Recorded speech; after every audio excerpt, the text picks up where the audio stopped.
Alors, euh, ça fait longtemps que vous avez observé le cas, mais ces derniers temps, l'actualité sociopolitique de notre pays a beaucoup évolué et ça a été marqué surtout par l'arrestation de vos anciens collaborateurs de FNDC. Je parle du coordinateur actuel du FNDC, Oumar Silla Fonikimenge, et également Mamadou Billo Ba.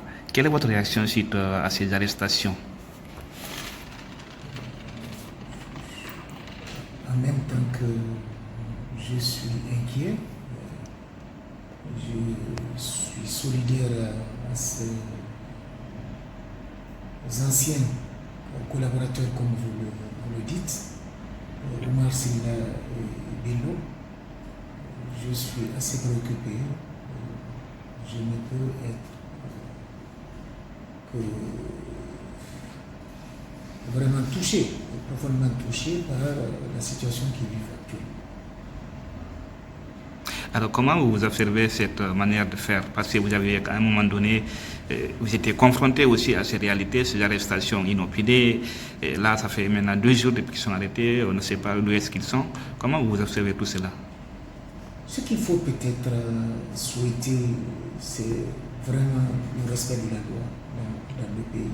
Je pense qu'ils ont beaucoup plus leur place actuellement dans la situation où on est auprès d'un parquet, pour qu'on puisse savoir exactement qu'est-ce qui se passe, qu'est-ce qu'on leur reproche. En tout cas, vraiment le défi, c'est de respecter les procédures légales. Je pense, en tout cas j'espère que ça va être le cas le plus rapidement possible pour que on ne sorte jamais de la légalité dans les actes que nous posons. Qu'est-ce que cela vous fait de revoir ces anciennes pratiques revenir sur leur CNRD que pratiquement beaucoup de citoyens ont applaudi et soutenu à sa prise de pouvoir? En fait, il ne faut pas oublier que nous sommes dans une culture de gouvernance qui, dans le contexte d'une opposition entre les gouvernants et les activistes d'une manière générale, que ce soit les politiciens, que ce soit des acteurs de la société civile ou d'autres acteurs d'ailleurs. Et lorsque cette opposition est perçue comme étant quelque chose de politique, effectivement, nous avons déjà l'habitude d'être confrontés à ce genre de situation. Donc ce n'est pas quelque chose qui a disparu, ce n'est pas nouveau. Il est tout simplement regrettable que cela se poursuive. Est-ce que vous avez peut-être des conseils à prodiguer à ceux qui gouvernent le pays, en tout cas à tous les acteurs, notamment ceux qui sont arrêtés, mais également ceux qui sont accusés d'avoir commandité ces arrestations? C'est pas, moi je pense, vous savez, j'ai fait en janvier 2022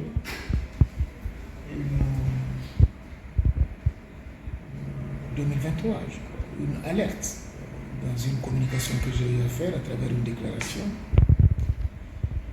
Et en janvier 2024, il y a quelques mois, j'ai pratiquement tiré la sonnette d'alarme.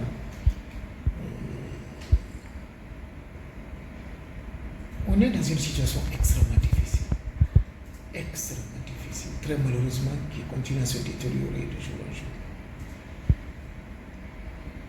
C'est le moment où jamais, pour tous les acteurs, de se ressaisir et de mettre l'intérêt de la nation au-dessus de tout pour calmer le jeu, mettre la balle par terre et faire en sorte qu'on puisse créer les conditions d'un échange fructueux, sincère, permettant de mettre le pays dans une meilleure posture, parce que la situation est extrêmement préoccupante, c'est grave. La situation est préoccupante. Vous avez sans doute également assisté à ces retraits d'agrément des médias privés. Et aujourd'hui, beaucoup de journalistes, beaucoup d'emplois sont menacés dans le secteur des médias. Et quel est votre regard par rapport à cette autre situation? C'est des situations malheureuses, c'est des situations regrettables. Mais ça s'inscrit dans cette logique de détérioration de la situation. Progressivement et depuis, encore une fois, je reviens à vous rappeler que le 4 janvier dernier, j'avais, sous forme d'une lettre au président, fait une prise de parole. Pratiquement, j'ai attiré l'attention sur la dégradation de la situation. Cela se poursuit encore aujourd'hui. Et je crains qu'on ne soit arrivé à un point de non-retour par rapport à la radicalisation. Et ça serait vraiment dommage. Vous avez alerté, mais aujourd'hui, à vous écouter, c'est comme si vous n'avez pas été écouté. Je n'ai pas parlé pour qu'on suive ce que je dis. J'ai pris la parole pour un éveil de conscience sur la situation dans laquelle on est.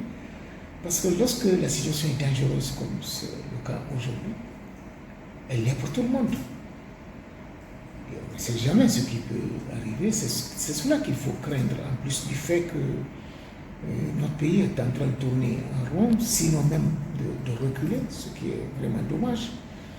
Et pour toute une génération, pour des générations d'acteurs, nous tous qui sommes aujourd'hui présents,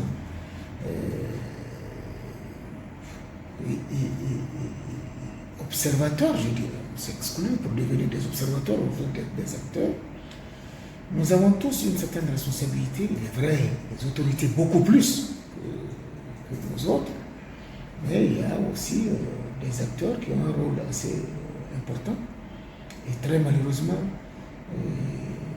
tout ce que nous posons comme acte concourt à aller vers l'aggravation de la situation. Et c'est vraiment dommage. D'accord. Alors là, on va parler de la crise de l'électricité qui frappe le pays depuis, disons, décembre 2023. Jusque-là, en tout cas, les autorités peinent à trouver des solutions. À votre avis, qu'est-ce qui n'a pas marché? C'est la gouvernance. C'est-à-dire que dès lors que nous sommes dans une culture où l'État est la vache laitière, c'est le moyen le plus facile de s'enrichir. La corruption est dominante, et ça depuis des décennies encore. C'est ce qui justifie l'engagement public de principaux acteurs. Il ne faut pas s'attendre à ce moment-là à des services sociaux de qualité fournis par les agences de l'État. Ce n'est pas possible. Parce que la corruption ronge partout. Et donc, les services se dégradent. C'est ce qui nous rattrape aujourd'hui. On a tenté de faire des trucs en tenant compte des échéances politiques, des objectifs politiques, pas pour servir le pays, pas pour développer le pays, mais par rapport à des calculs politiques. Or, ça ne marche pas comme ça. Voilà ce qui nous rattrape. C'est un problème de gouvernance de fond. Le Premier ministre Amadou Riba a estimé que pour résoudre en tout cas la crise liée à l'électricité, il faudra attendre un an encore. Il vient de rentrer au gouvernement. Et quand il rentrait, la situation se dégradait déjà. Je ne vais pas faire de commentaires sur ce propos du Premier ministre. Alors, aujourd'hui, on a ces acteurs qui sont arrêtés, et ces acteurs de la société civile, ils reviennent sur leur sujet parce qu'ils réclamaient aujourd'hui la libération des ondes, mais aussi la cherté de la vie qu'ils dénoncent. Aujourd'hui, c'est une situation à laquelle la population guinéenne est confrontée.